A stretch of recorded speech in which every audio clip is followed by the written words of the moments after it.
guys! Welcome sa aking YouTube channel, and for today's video, gusto ko naman i-share sa inyo ang isang bagong trick kung saan pwede natin gamitin si GGives. So kung paano yun at saan, just keep on watching and don't forget to click the subscribe button and hit the notification bell para lagi kang updated sa aking mga upcoming videos.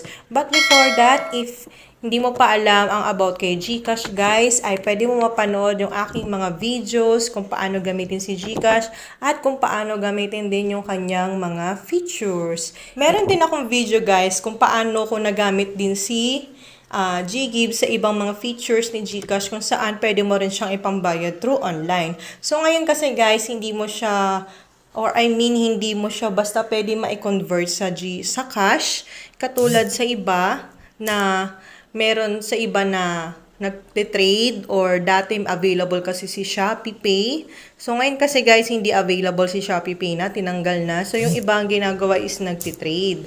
So take a risk na lang guys kasi medyo delikado rin yun. Tsaka mataas yung kanilang hinihinging percent kapag nagpapatrade ka do sa mga traders. Dati kasi guys, si GGives ay hindi siya pwedeng gamitin na pambayad through online. Dahil alam naman natin guys na ang pwede lang natin gamitin is si GCash Wallet at si GCredit. At si GGives kasi guys, pwede siyang gamitin kapag magbabayad ka sa mismong merchant partner ni GCash. Like example, kung bibili ka sa SM, sa Abenson, sa 7-Eleven, doon mo lang magagamit si GGives. Pero kung babayaran mo siya through online, hindi siya pwedeng gamitin. So ngayon guys, nagtry ako dito sa TikTok at nakita ko na kasama na sa pagpipilian si GGives. So, ganito siya guys. For example, mag-shop ako at bibili ako. Example, dito, pumili lang ako ng isa.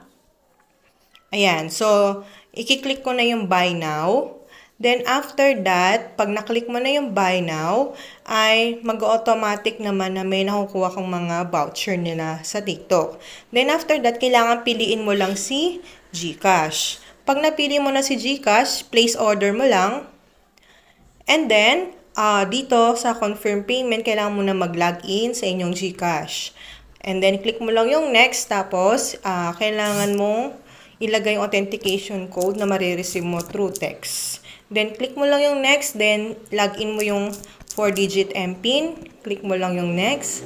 So, dito guys, nakalagay dito sa TikTok shop, pay with GCash, GCredit, and GGives. So, hindi naka-highlight yung aking GGives kasi kailangan kong mag-purchase with minimum amount of 1,000. So, depende yan guys sa GGives account nyo. Like for example, meron sa inyo, meron 30,000 pero ang kailangan mong gamitin is worth 4,000 na minimum na spend. So, sa akin, dahil 3,000 lang at minimum ko dapat ay 1,000 na i-order kay TikTok Shop. So, ganun siya guys. Hindi nga lang siya katulad kay GCredit na kahit magkano pwede. Kasi kay GCredit ay wala naman siyang monthly payment dues. Isang bagsakan mo lang siyang babayaran in the next month. So, yun yung pinagkaiba nila ni GGives at ni GCredit. Ayan. So, I hope na nakatulong itong video ko for today. Thank you so much for watching. And don't forget to like, comment, and subscribe. Thank you so much. Bye!